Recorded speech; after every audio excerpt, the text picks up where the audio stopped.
The Cropper Foundation is the living legacy of John and Angela, an Englishman and a Trinidadian who found each other as students at the St. Augustine campus of the University of the West Indies. Theirs was not only a love story, but a story of love for the Caribbean, its people, its land, and the sea.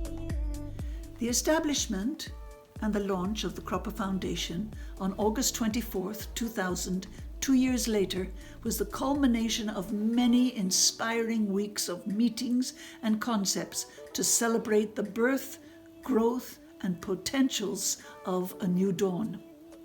Relatives, friends, and collaborators from across the world and from many fields joined together to recognize this new beginning and to see and hear the outline of this laudable, not-for-profit family foundation.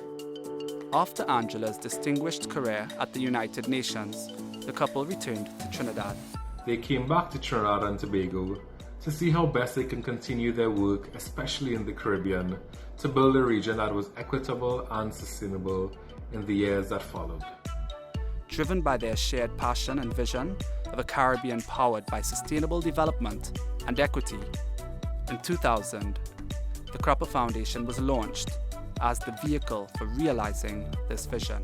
Over the last 20 years, we've been fortunate enough to have had some of the greatest minds in the Caribbean form and guide the foundation, its programs, its staff, and its overall impact on Trinidad and Tobago, yes, but also the wider Caribbean and the world around us. In the decades since then, the baton first lifted by Angela and John has been passed to a new generation committed to Caribbean development through natural resource governance and management, community livelihoods and resilience, and arts for development. You know, every time I get up to go to work, I'm always mindful to give thanks for the experience I was exposed to at the Cropper Foundation, because it is those experiences that helped shape my overall career goals. The Playwrights Workshop has been a tremendous insight into how I create my work, not just as a playwright, but also like holistically as a creator. Being able to reach out and hear the perspectives of other people, whether they be veterans or newcomers to the space, and being able to incorporate that into my work has been a big part of what's helped me grow as a writer, as a performer, and as a director. The Millennium Ecosystem Assessment, or the ME as it is known, was most certainly a landmark activity for the Cropper Foundation.